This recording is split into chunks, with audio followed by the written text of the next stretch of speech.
today I want to go over all the mini bosses in Wildfrost.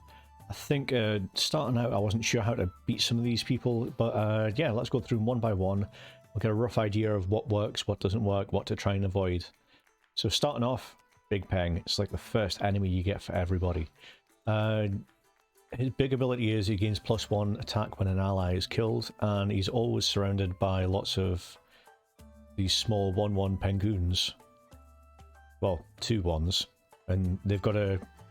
They're there to try and pepper and annoy you. Main thing is with Big Peng, he's only got 10 health, so normally it's like the first fight you get is either Big Peng or the Snow Knight, which I'll get to next. But with Big Peng, just try and kill him before he attacks.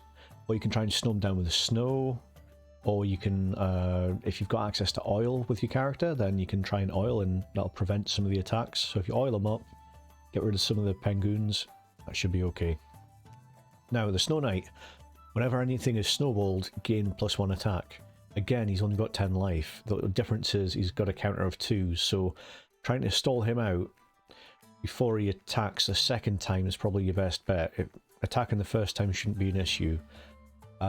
With Snow Knight, I think the main thing to keep in mind is that if you just get rid of the allies, he's only doing 1 damage every attack, so you can tank it with your main character or find ways to slow him down, but outside of the first attack, it's not really much to worry about. These are just like tester mini-bosses to get you through the first combat. So we'll move on to the next ones. Let's just go through them one by one this way. So, Big Lou, 30 health, 5 attack, he's got barrage, so he's going to hit everybody in the row, and it does 2 snow. The main thing I would say is he resists snow. He's a little bit slow, but the problem is not him, it's the enemies he's got with him. Bigfoots, every 4 turns, 7 attack, it's going to hit something, it's going to take something out. The other one is Grumbles, 2 attack every 2 turns. Have you noticed 12 health, 15 health, 30 health? Focus on Big Lou, take him out and try and stall out the other guys, because the other guys are going to take too long to actually kill, unless you've got a way to transfer poison over, or if you've got soul burn.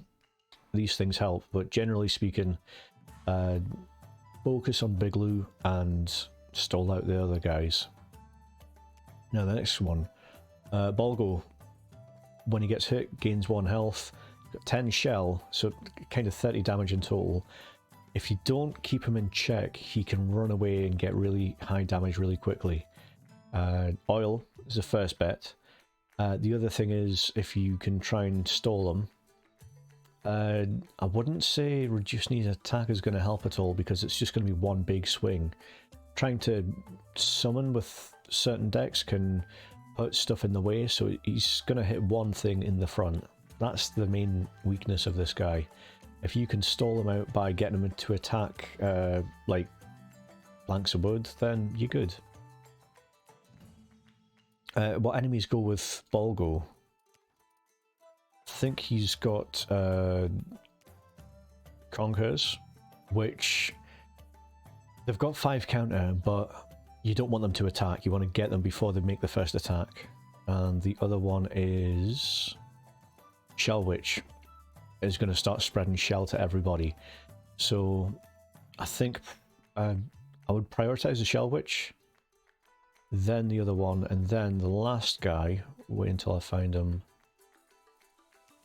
Don't think there's many prickles there.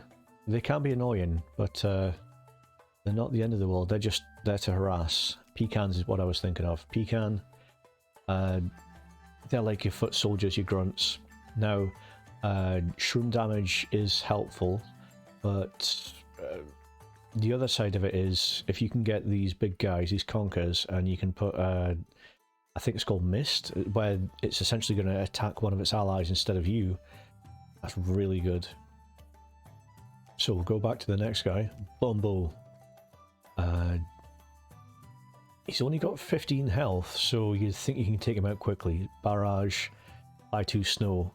The main thing is, the difference between these two is that the enemies that are going to be surrounding him. So he's going to have Grizzles, which applies snow as well. He's going to have Uber bears, when they get hit, they apply snow back at people. Porcupines are deceptively dangerous. They're kind of always hovering on the outskirts, so technically they've only got 4 counters, so it takes a bit longer for them to attack, but the barrage, keep it in mind because you will forget about it and you will get eaten.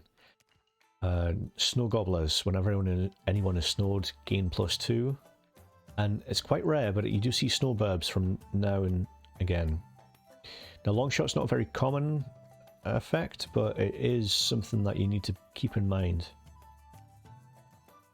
Now, King Moko, he's got resist snow, try and snow him out.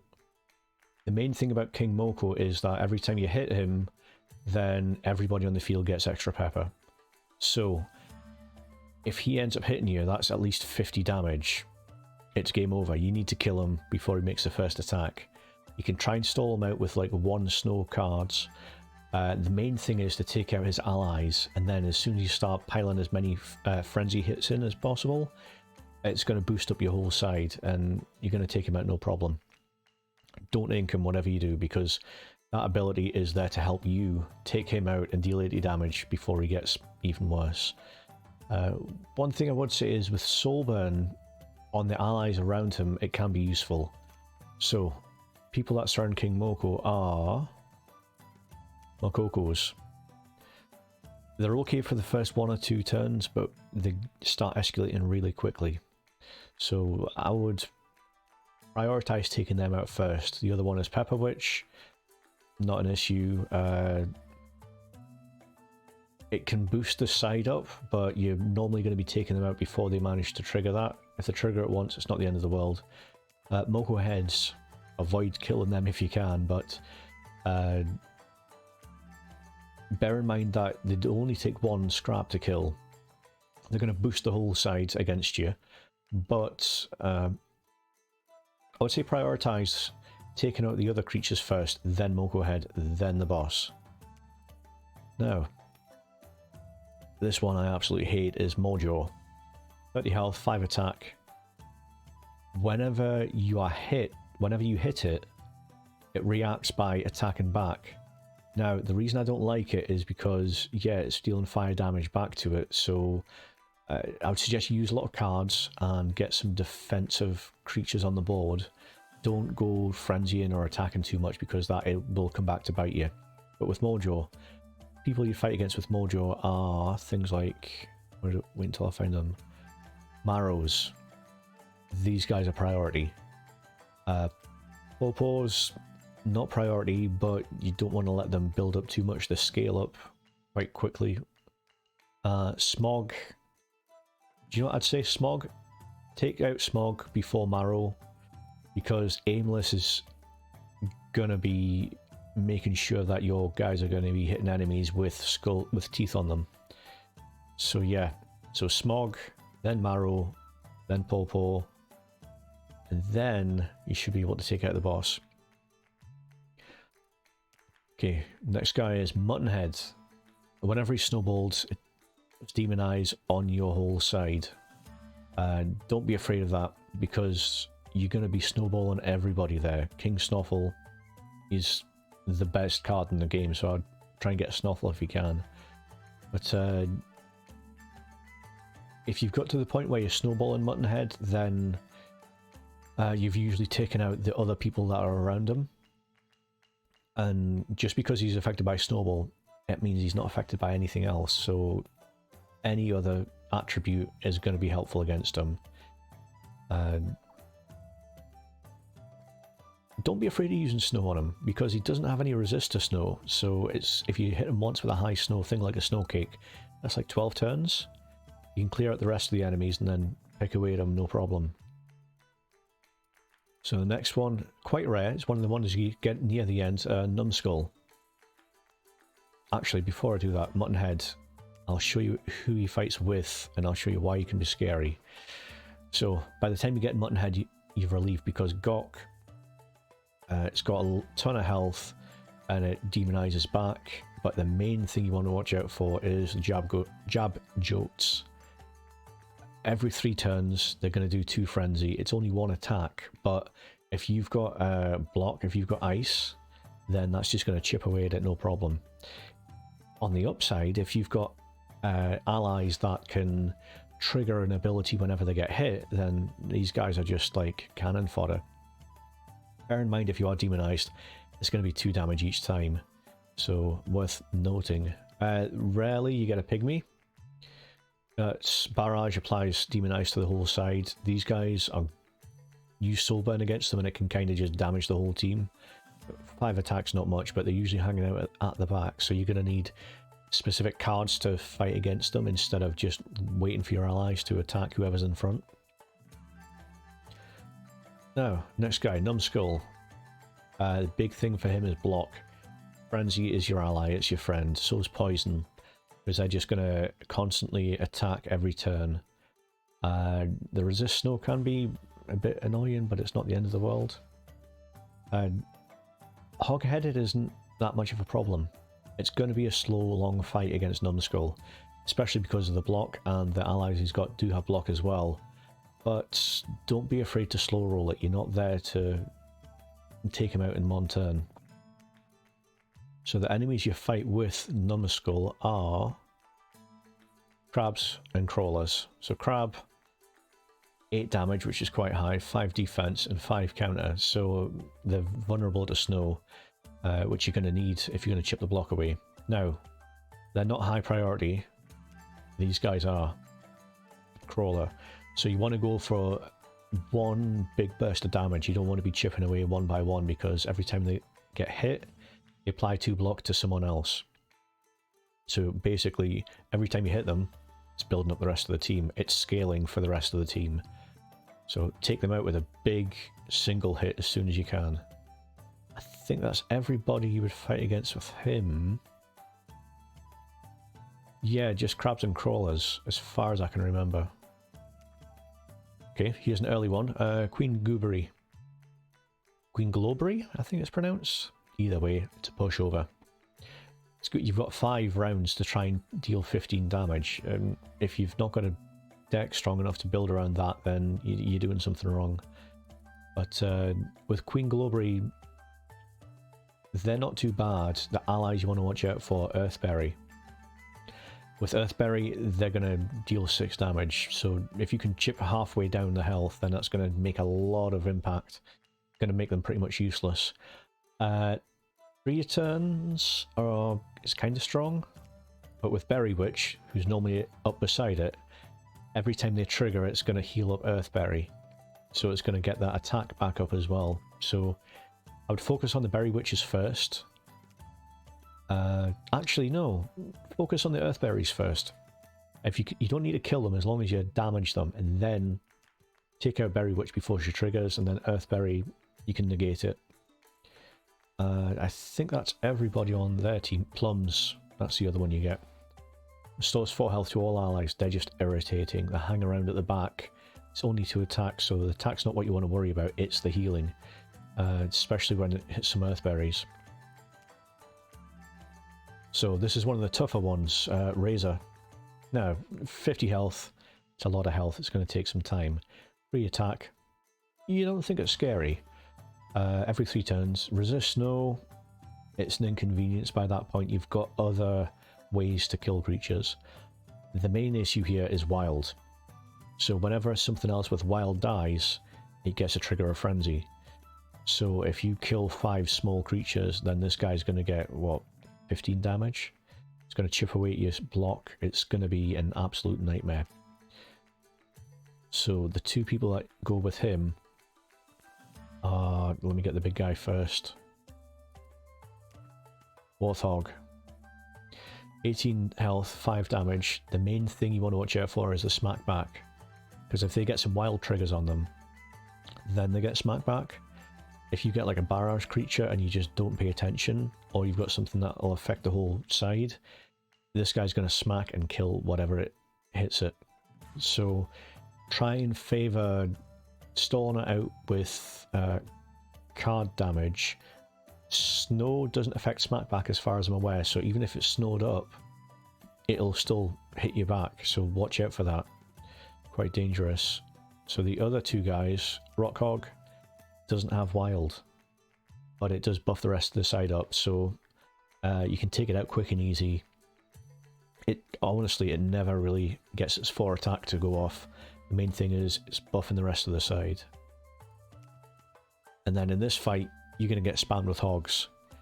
It's a 1-1 every 2 for a reason. It wants to put wild on other creatures. It's kind of hard not to kill them. But if you've got something that can drag the other creatures to the front, then just leave the hogs. They're harmless and they're so cute as well. How can you damage these guys? So, got 2 left here. The Ringer, it's 15 health, 5 damage. It's not going to deal a lot of damage. You're going to get 5 turns in, and there's a good chance you've already got this guy down. But when he gets hit, apply Frost to a random enemy. So the main thing is he's going to try and deliberate. What's the word I'm looking for? Well, just decimate your side. He's going to debuff your side so much, you're not going to be able to actually deal damage. Frenzy is weak against this. Snow is weak against this. Single high impact damage is what you're looking for. Or Soulburn. Or Pepper. Pepper is exactly what you need for this guy. So who does the Ringer hang around with? First off, Frostinger. This guy's just a harasser. More damage, sorry, more health than expected. Attack's nothing to worry about. It's the frost every 3 turns that's going to get you. These guys are going to go off once or twice. Don't worry too much about it. Grink is just like the big brother of Frostinger. Goes faster, applies more frost. And where's the other one? Hold on. Where are the other people that he uses? Ice Forgers. They are priority. 2 scrap, which is kind of annoying, but between the scrap and the other ones, it's just going to take your damage down to 0. Ice Lantern. It's just going to buff up everybody on their side, so take them out as soon as you can. You also get Spike Walls now and again. Now these guys are tricky. Definitely use card damage and avoid your creatures damaging this thing, because Smackback's going to kill you. And finally, Veiled Lady. One of the earlier bosses. It's only got 15 health, so try and focus it. It might go off once with 3 counter, but don't worry too much about it. Her main strength is the allies she's got, because she's coming in late in the battle after you've already fought a load of bulb heads, which are going to try and deal you as much shroom damage as possible. Try and take them out, but with 8 health they might take a few hits. Pop shrooms. Take them out before they blow up. It destroys itself, but 4 shroom damage on anyone's going to be really bad. Puffball. 2 health. If you've got a barrage, or if you've got anything that does like extra damage on the side, these things are going to go down. But if you're stalling out correctly, you don't need to worry about them triggering. The 2 main ones you want to worry about is Shroom Gobbler, who has a good chunk of health and tries to buff up every time someone takes shroom damage, including their side. So if you're dealing shroom damage to them, he's going to get plus attack quite quickly. And the other one is Shrootles. 8 damage is going to mean it'll take a few hits. It's going to deal 3 shroom damage in random things, because it's got Frenzy. It's going to try and trigger as much as possible. So Shrootles and Puffball, no, not happening. I think that's everybody. But there is, I just want to circle around, there is one last thing with Muttonhead, is that when you fight against them, you're going to be fighting against Woolly Drek. Now this thing's an absolute tank, it's an absolute beast, it's there to absorb as much damage as possible, and it's going to destroy one of the enemies, absorb it, which you don't want that happening, because you've got a chance of taking it out before, but once it absorbs an enemy, you've got no chance. I wouldn't focus too much damage on it, focus on getting rid of everyone else, and he can just deal his 4 damage and be on his way. So yeah, that's all the mini bosses in Wildfrost. Hope this guide's helpful for you. If you got this far in the video, then please subscribe, because we're quite low at the minute and we're going to try and get up to 1,000, and that's going to totally date this video. So yeah, if you guys want to stick around, I'm going to be doing a couple of other videos based on Wildfrost, and have a nice day. Bye.